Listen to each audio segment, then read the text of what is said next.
Welcome back to another Shadow of War video, guys. Today we're going to be talking about the 3 summons in the game, and out of the 3 summons, which one is the best one. Now, what I mean by summons, I mean the beast summons in the game. So let's go ahead and jump straight into it. So, first of all, you technically have 5 summons in the game if you want to count the campfire or the fire summons, where essentially you shadow strike into it. Out of those 2 summons, you just simply want to use the ghoul summon, for the fact being that almost every single thing late game is poison proof. And the spiders are only good for poison.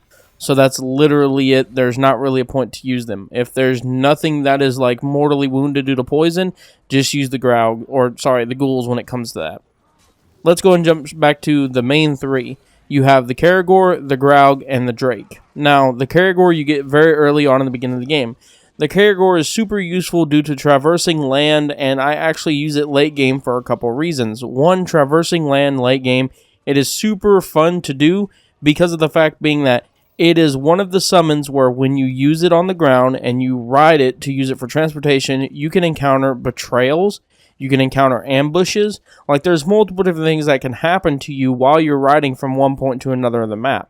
So that's really cool to have that kind of interaction with the Nemesis system while you're going from point A to point B. The caragor, however, though, in battle, if we're talking about in battle, you're going up against a war chief or an olog or a captain, it's not really that useful. The reason being why is because the game usually spawns in a lot. The Nemesis system usually spawns in quite a bit of beast slayers or beast-proof enemies. The problem with this is the caragor's main point is to be coded to go towards the enemy war chief or captain or olog. So the second you get off of that caragor, a lot of the times they will just go for the enemy captain or war chief and then result up ending getting dead. Yes, you can use the war chief, like you can use the enemy caragor to summon more caragors to go after the war chief, but if it's beast proof and the guy's a beast slayer, he's just going to kill all of them and he's not going to take damage, so there's not really a point of it. The pro to the caragor is that it's able to go in underground cavern areas, unlike something like the drake, which is not able to go in underground cavern like cave areas.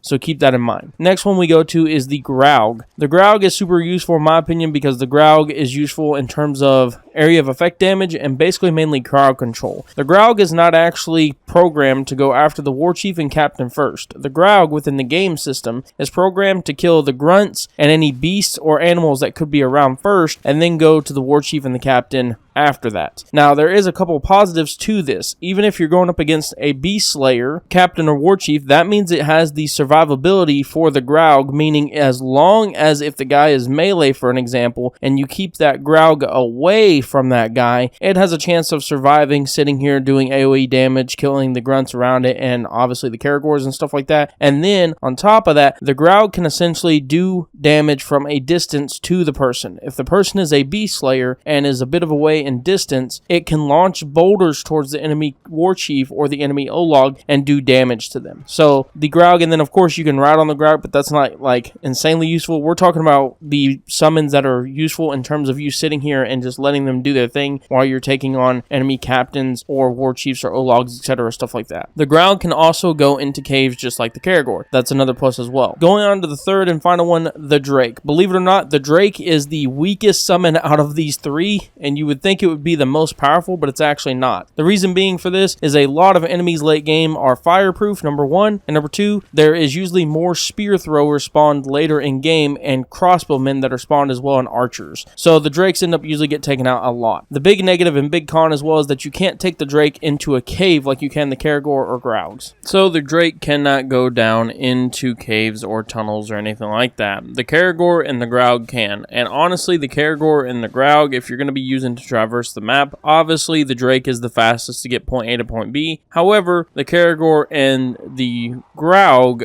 have the most interaction with the Nemesis system while running across the map. You have ambushes, you have betrayals, you have different things along those lines that you randomly encounter. You have like literally beast guys, you have trackers that track you down and ambush you, different things along those lines. It's crazy, okay? So the drake, if you're just wanting to get to point A to point B, drake is useful, but it doesn't provide as much as the Nemesis system as the other 2. Now, if we're talking about just in total combat, The graug, in my opinion, wins over the other two. Let me explain why. The graug can take more arrow shots versus the drake, obviously. And then the graug, also on top of that, is programmed to go after the grunts and the surrounding enemies around the area, versus the caragor, as an example, that's basically just mainly programmed to just immediately go after the captain of the war chief, which is just going to get killed. The third and final one is that the graug kind of has a versatile of the two. The graug can do ground and pound, melee, hit, and attack, and also on top of that, the graug can do a boulder throw and hit war chiefs and captains and stuff from afar. So in my personal opinion, the graug overall win. That's it. I hope you guys enjoyed the video. Thank you guys so much for watching, and I'll see you guys next time. Peace.